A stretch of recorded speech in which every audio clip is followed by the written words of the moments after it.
They didn't even glance my way.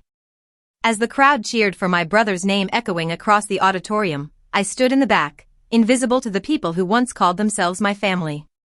Years of being overshadowed by the perfect sun had numbed me, but that day, something inside me broke and transformed. They didn't know that the person they were ignoring had built a life of quiet power, independence, and wealth. And when I stepped outside with the man everyone mistook for a celebrity's guard, their faces froze. That was the moment they realized everything had changed. I grew up in a house where love had conditions, and those conditions were usually tied to my brother's achievements. From as far back as I can remember, he was the golden child, the one who could do no wrong. Every report card he brought home was a celebration, every small success treated like a national victory. My parents would beam with pride, shower him with praise, and tell everyone how blessed they were to have such a talented son. Meanwhile, I stood on the sidelines, clapping for him, pretending not to notice how their smiles dimmed whenever their eyes turned to me. It didn't matter what I did, it was never enough. If my brother got an A, I had to get an A+ just to be noticed, and even then, they'd say I was finally catching up. If he made the soccer team, they'd brag about his teamwork and discipline. When I joined a smaller local club, they shrugged and said, "That's nice, but you should aim higher, like your brother." My existence felt like a never-ending audition for affection I was never going to get. Birthdays became the most painful reminders of where I stood. For my brother, they'd decorate the entire living room, invite his friends, bake his favorite cake, and fill the air with laughter. For me, it was usually a single candle stuck in whatever dessert happened to be in the fridge. "We've just been busy," my mom would say, smiling tiredly, as if I was supposed to understand. I did understand, I just didn't want to. Each forgotten celebration chipped away at the small hope I had left that maybe, one day, I'd be enough for them. But even when they ignored me, I still tried. I tried harder than anyone could imagine. I studied late into the night, joined activities, worked quietly to build my own identity, but their eyes were always fixed on him. My father would tell neighbors, "He's got such potential," meaning my brother, and when people asked about me, he'd say, "Oh, he's doing fine," with the kind of tone that made fine sound like failure. The emotional isolation settled in like a constant hum. I learned to celebrate my small wins alone, to treat every personal achievement as a secret victory. When I came home with a certificate for a writing competition I'd won, my mom barely looked up from her phone. "That's good," she said flatly, before asking if I'd seen my brother's new trophy. It was like living in someone else's shadow, where your light didn't matter because the sun had already chosen its favorite.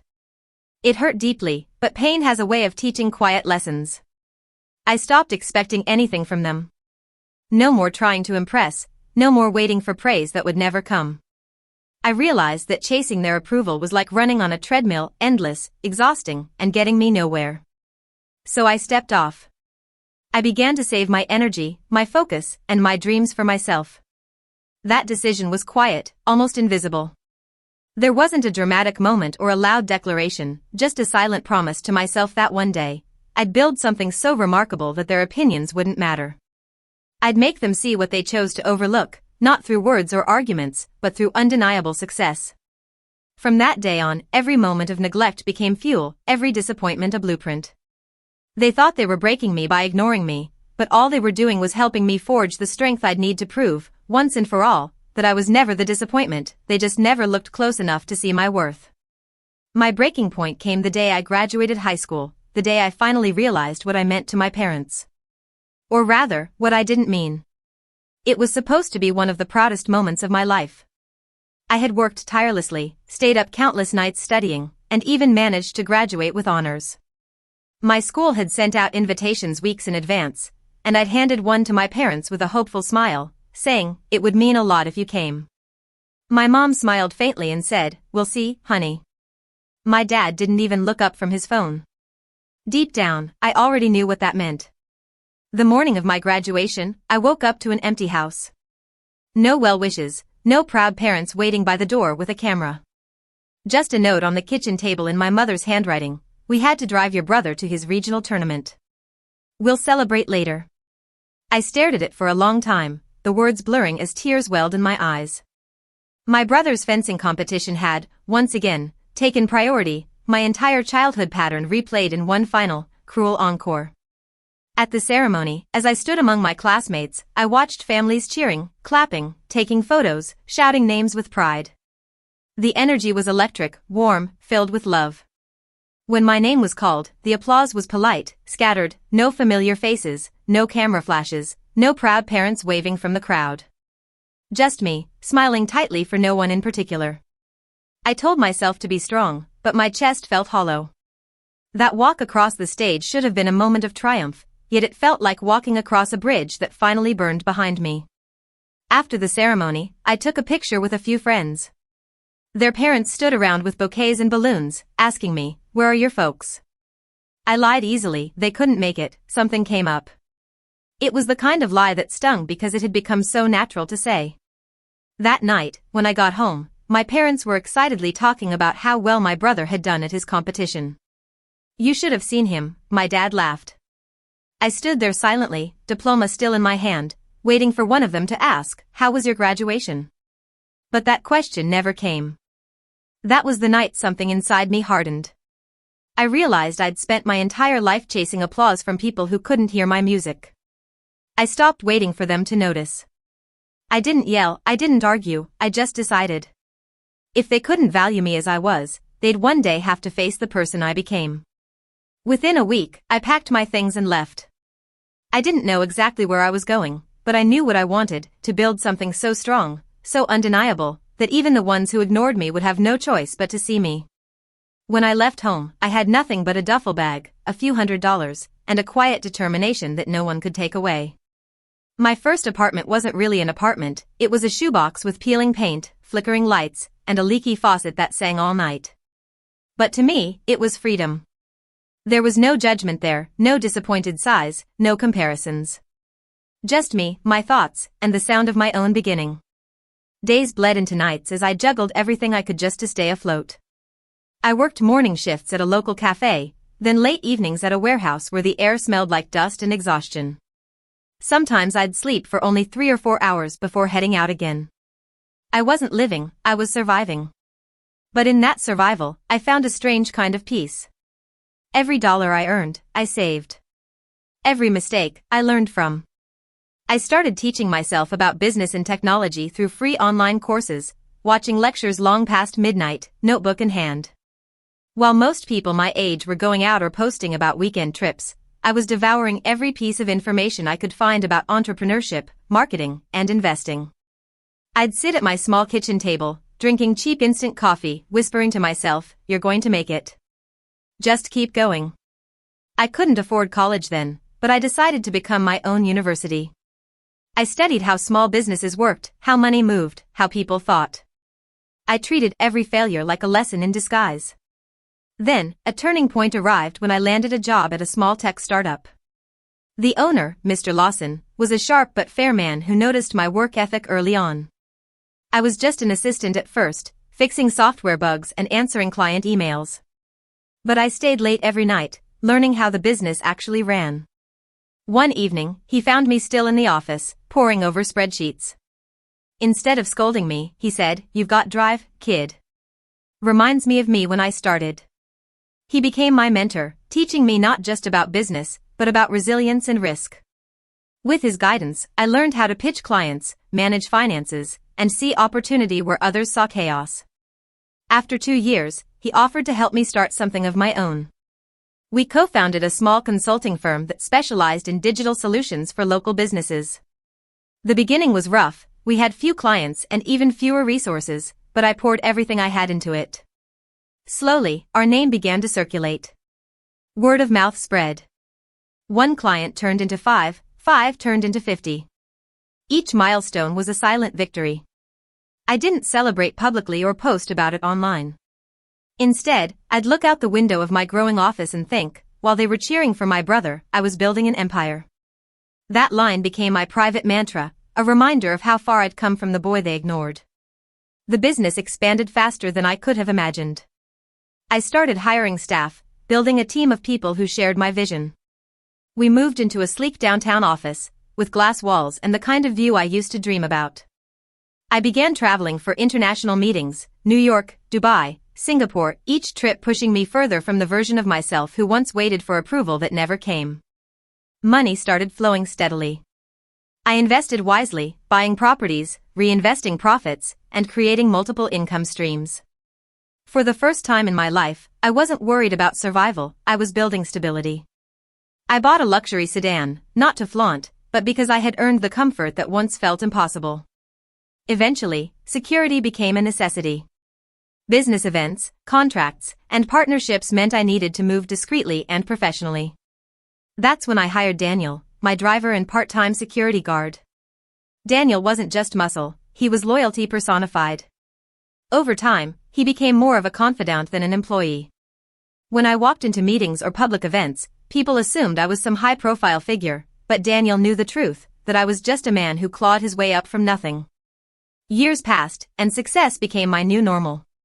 Yet, I never forgot where I came from: the leaky apartment, the empty graduation seat, the silence at home. Each milestone reminded me that I didn't owe my achievements to anyone but myself. My parents still never reached out, and my brother's life continued to revolve around their approval. I didn't envy it anymore. One day, as I looked out from my office window at the city skyline glowing under the evening sun, Daniel asked quietly, "Do you ever miss them?" I thought for a moment and said, "Not really.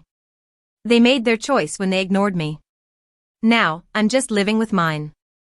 In that moment, I realized the boy who once craved attention had grown into a man who no longer needed it. I had built a life of purpose, power, and independence. The irony was beautiful. While they were busy celebrating my brother's momentary wins, I had built something lasting. Something undeniable. And soon, whether they liked it or not, they were going to see it. It was a quiet Tuesday afternoon when the message arrived. I was sitting in my office, going over some client reports, when my phone buzzed with a notification from an unknown number. The message was brief but sharp enough to cut through years of silence. "Your brother's graduation ceremony is next month. The family will be there. You should come too." There was no greeting, no warmth, just obligation wrapped in politeness. I stared at it for a long while, unsure whether to laugh or feel insulted. After all these years, now they wanted me there? At first, my instinct was to delete it and move on. Why should I attend an event celebrating the same golden boy who had always eclipsed me? The same family who couldn't even spare a day for my own graduation? My anger bubbled quietly beneath the surface, but it wasn't the kind that made me want to scream. It was the calm, cold kind that comes from finally knowing your worth. I closed my eyes, leaned back in my chair, and let the memories play: the empty seats at my ceremony, the ignored accomplishments, the endless comparisons. But then another thought began to rise, one that surprised me. What if I didn't go for them? What if I went for me? Not to seek their approval, but to show them who I had become. To stand there, calm and collected, as living proof that their neglect hadn't broken me, it had built me. That night, I poured myself a drink and stared at my reflection in the window. I didn't see the forgotten son anymore. I saw a man who had earned everything he had. My decision was made. I would go, not to reconnect, not to reconcile, but to reclaim my presence. To let them see the version of me they never believed existed. In the weeks that followed, I prepared quietly. I ordered a tailored suit, midnight blue with subtle detailing, elegant but understated. I had Daniel, my bodyguard and driver, clear the schedule for that day. I told him, "We're going somewhere important," and when he raised an eyebrow, I added with a half-smile, "Not for business, personal." When the morning finally came, I looked in the mirror one last time. My posture was straight, my mind calm, my heart steady. I didn't need to prove anything, but they needed to see. As Daniel opened the car door, I took a deep breath and said to myself, if they won't respect me as family, they'll at least see me as someone they can't ignore. Then I stepped inside, ready to face the ghosts I'd long outgrown. The auditorium buzzed with excitement. Families filled the rows, dressed in their best, clutching cameras and bouquets. Laughter echoed through the air, the kind that only comes from collective pride and celebration. Balloons bobbed above heads, flashes lit the room, and a faint scent of perfume and polished floors hung around the space. On the far side, I spotted them, my family. My parents sat in the middle row, beaming as they looked up at my brother standing with his classmates. They looked exactly as I remembered, my mother's proud smile, my father's firm posture, the glow in their faces that had never been for me. I stayed near the entrance for a while, letting my eyes adjust to the scene. Daniel stood beside me, his presence calm and steady. Even in a crowded room, he carried an energy that drew attention, tall and poised, in a dark suit that screamed professionalism. People whispered quietly as we passed, a few even moved aside instinctively. I could feel the curious stares trailing behind us. I wasn't used to this kind of attention, but it didn't make me nervous, it made me aware. When I finally walked toward the seating area, heads turned. I wasn't wearing anything flashy, but the way I carried myself, composed, confident, seemed to command the room. My shoes clicked softly against the floor, every step echoing like a quiet reminder of how far I had come. I caught my mother's eye first. She blinked, confused, her smile faltering as recognition began to settle in. My father noticed next, his posture stiffening slightly. For a moment, it was as if they'd seen a ghost, someone they thought had vanished long ago, now standing before them like a stranger who somehow felt familiar. But the shock didn't last long. My mother turned away first, pretending not to see me. My father followed, his attention snapping back to my brother as if I'd never entered the room. The same old pattern, perfectly preserved. I smiled quietly to myself, not out of bitterness, but out of realization, some things never change, and that was fine. I took a seat a few rows behind them, Daniel standing by the aisle. The ceremony began, speeches flowed, and applause filled the room as names were called one after another. When my brother's name echoed across the hall, my parents rose to their feet, clapping wildly. My mother even wiped a tear from her eye. I watched, not with jealousy, but with a strange detachment. The boy inside me who once would have ached for that kind of recognition was gone. I was there not as the forgotten son, but as someone who had learned to applaud himself long ago.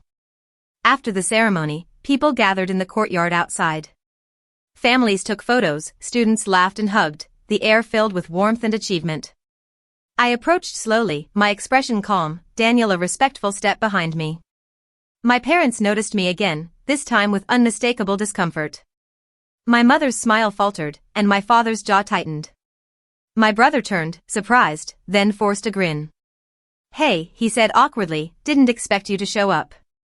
"Congratulations," I replied evenly, offering a handshake. He hesitated, then took it. His friends watched curiously, some whispering among themselves, eyes flicking toward Daniel. My mother broke the silence. "You didn't have to come all the way here," she said, her tone polite but edged. "I wanted to," I said simply. "It's an important day." She nodded stiffly, already looking away. My father didn't speak at all. The moment was thick with unspoken words, years of resentment, misunderstanding, and pride hanging in the air like smoke. People nearby began to notice the strange tension. Daniel's composed posture only added to the curiosity. A few parents whispered, pointing subtly. Someone even murmured, "Is he someone famous?"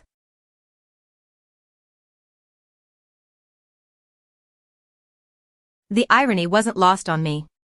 The same people who once looked through me were now noticing me for all the reasons they never cared to before. My parents, refusing to acknowledge the whispers, straightened and turned back to my brother, pretending I wasn't there. It was almost poetic, their denial colliding with the visible proof of who I'd become. As I stood there, the crowd's chatter swirling around me, I realized I didn't need their approval anymore. Their silence no longer stung, it just confirmed how much I'd outgrown the place I once fought to belong to. As the courtyard buzzed with laughter and applause, I stood quietly near the edge of the crowd, talking to Daniel about heading out soon. The air was filled with celebration and congratulations, a scene so familiar yet so distant from the life I lived now. That's when a woman holding a microphone and camera crew approached, her expression lighting up as she looked directly at me. "Excuse me," she said, slightly breathless. You're not Ethan Graves, are you? The founder of Nexera Technologies?" Daniel almost chuckled under his breath, but I smiled politely. "No, not Ethan Graves," I replied, "but I do run a company in the same field." Her eyes widened. "Wait, you're the CEO of Archon Digital, aren't you? We just featured your firm in our segment on rising tech companies last month." That moment was like a match striking dry wood, the reaction spread instantly. A few nearby students turned to look, whispering among themselves. Phones came out. Cameras clicked. I could feel dozens of eyes suddenly fixed on me, and within seconds, the low buzz of chatter transformed into a wave of surprise. My parents turned around, startled by the commotion. My mother's smile faltered as she realized the reporter was pointing her camera toward me.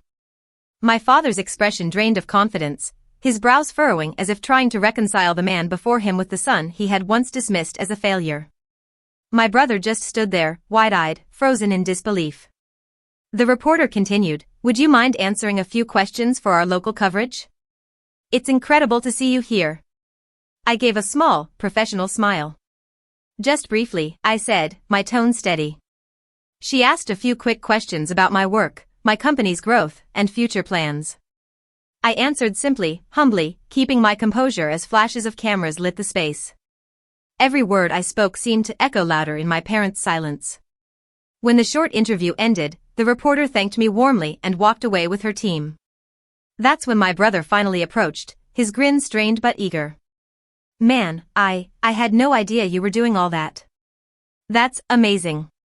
He laughed awkwardly, as if trying to play the role of a supportive sibling. "Thanks," I said, shaking his hand gently. "I'm glad everything's going well for you too." My mother stepped forward next, her voice trembling slightly. We're so proud of you," she said, forcing a smile. My father nodded stiffly beside her, struggling to form words. "You've really done well for yourself," he managed, though his eyes betrayed guilt more than pride. I looked at them both and offered a calm smile. "It's okay," I said softly. "I'm just glad everyone's doing well." Daniel stepped forward then, opening the rear door of the sleek black sedan parked nearby. Conversations hushed as the realization sank in, this wasn't just a fancy guest appearance, this was who I had become. Cameras flashed again, people whispering as I slid into the car. As the door closed and the car pulled away, I caught one last glimpse of my family standing there, confused, speechless, and small against the backdrop of my calm departure. For the first time, I didn't feel invisible. I didn't feel angry either.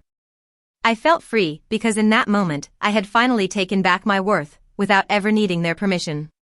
The drive home was quiet, just the soft hum of the engine and the city lights streaking past the windows. I leaned back against the seat, watching reflections of the evening blur across the glass. My thoughts drifted, not to the ceremony itself, but to the years that had led me there. Every long night in that tiny apartment, every small win I celebrated alone, every moment I wanted to quit but didn't. It all came rushing back, layered with the echo of applause that was never meant for me.